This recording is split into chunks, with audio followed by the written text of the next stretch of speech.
Is it a good idea to buy a house with someone you're not married to? I'm talking your boyfriend, girlfriend, significant other, or partner. Whatever term you use to refer to him and her, this is someone you're not legally married to. You can make a solid case either way. In this video, I'm going to give you several things to consider, some of which you may not have thought of on your own. I'm Linda Shinpaw, and I've been in the real estate and mortgage industry for almost 25 years. And I've also done this before. So stick around because I'm going to give you the pros and cons of buying a home with someone you're not married to as a mortgage professional and as a former girlfriend in the transaction.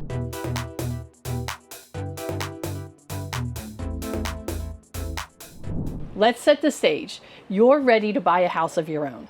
First off, congratulations on getting to this place financially. This is a very exciting time in your life and you never forget your first house. So you're in a serious relationship and maybe you're already living together.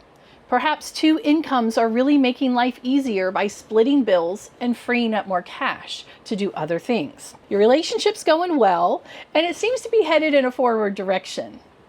You're not ready to talk about marriage yet, but you're comfortable with the idea of buying a home together. So what's the first step? Are you on the same page with regards to the purchase? Let's start there. Financially, have you set a budget? Are you like-minded there? Or is one of you a saver and one of you a spender and you're always arguing over money? Have you agreed upon a comfortable monthly mortgage payment? You don't necessarily want to max out your approval and take the most amount of money you can get from a mortgage lender. You want to make sure at the end of the day you feel really good about how much is coming out of your bank account each month for that new mortgage payment. How about the sales price? Have you agreed upon a price range that'll work for you both? Credit scores, credit history. Do you know what's going on and where each other is with regards to what you owe and who you owe it to? Bank accounts, other monthly housing expenses, furniture and repairs and maintenance. These are all things that you should talk about and get on the same page about before you commit to buying a house together. Also, there are logistics involved here. Do you both agree on the neighborhoods that you're going to look in? What part of town? Is there a type of house that you like that you just absolutely never want to live in? Are you in agreement? How about a house? How about a condo? Number of bedrooms, number of bathrooms, the list goes on and on. So make sure that logistically you know where you want to buy and the type of home you're looking to buy. Open communication and shared goals is the key to having these conversations and doing it well. It's also important to understand how each other grew up and what you're expecting in this house, what it's going to do for you, what memories you want to make, how you want to feel once you move in. Let's move on to the next step, which is weighing the pros of buying a house with a partner. So right off the bat, typically you're doing this because you have two incomes, and your hope is that by using both incomes, you can qualify for a bigger mortgage payment and buy more of a house. It's a great reason, right? This probably will allow you to get into a neighborhood that you want to be in, have more amenities, and just buy that house of your dreams. Also, as properties appreciate in the area, even if all properties go up the same percentage, with a higher priced home, that's more dollars in appreciation. So it's a great reason, right? Also, by sharing the financial responsibilities on the home, your financial burden is lessened. You're responsible for a portion of the payment each month instead of 100%. The pros are really easy and they're really simple. And for the most part, the pros of buying with a partner is cut and dry and it's math, right? More people paying the same amount of bills equals a reduced financial responsibility. But the cons is really where we need to dig in because this is what can bite you in the butt. So, financial risks. When you qualify together on a loan, as a mortgage professional, I'm going to use the lower of your credit scores. So let's say you have to have both of your incomes in order to qualify for this house that you want to buy. But one of you has a really high 700 something credit score and the other one has a really low 600 something credit score. That lower credit score is going to really impact your rate on that mortgage. And so just be careful that there's no ill will against each other or grudges held after you buy the house. Also, what happens if one of you loses your job, if your income changes dramatically? I got laid off one time over pie at Denny's. I'm not kidding you. I had a sales job and I had a company car. My company got bought out by an out-of-state organization. And when they came in and started making changes and reordering everything, I was the most expensive salesperson and they didn't see why I needed to stick around. They let me go and then spread my accounts over the other less experienced, less expensive salespeople. True story. I was completely shocked. I went from making a pretty good salary to making zero over pie. So what if that happens? If one of you were to lose your job, could the other cover all of the bills? How's that going to affect you long term?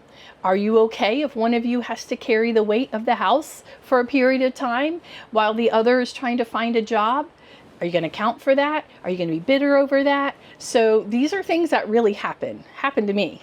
Also, what if one of you decides that you just hate the neighborhood? Maybe you have a neighbor that you just don't like, or maybe there's just something about it that you're like, this isn't what I wanted, and the other one loves it. How are you going to handle that? Who's going to win that conversation? And let's go ahead and put the elephant in the corner in the middle of the room. What happens if you break up? This happens, guys. It just does. And when you break up, you are in a legal binding contract together on a home with a financial responsibility. And if one of you starts playing funny business with the other, it will ruin both of your credit. And it's hard to come back if you have messed your credit up because now you're late on your home mortgage payment. It's possible, but it takes a while. So you don't want to do that. Also, if you break up, who keeps the house? Who moves out? If one of you moves out and the other person stays in, how do you calculate the buyout? Remember, there are realtor fees and closing costs for whoever keeps the property. So when that person sells the house, whenever, those are real fees that need to be accounted for. I told you in the intro that not only am I a mortgage professional, I'm a former girlfriend in a transaction just like this. I just didn't know any better, and not one person pulled me aside and told me any of this. So I bought a house with my college boyfriend because it was cheaper. It was our first house out of college. These were our first jobs out of college, and we were trying to be financially responsible. We didn't want to throw our money away on rent, and we thought we'll just go in on a house together. Well, after about a year and a half, I realized that this wasn't the relationship that I needed to be in forever. And so we were very amicable and we agreed upon a buyout. But I didn't think about the realtor fees and the closing cost.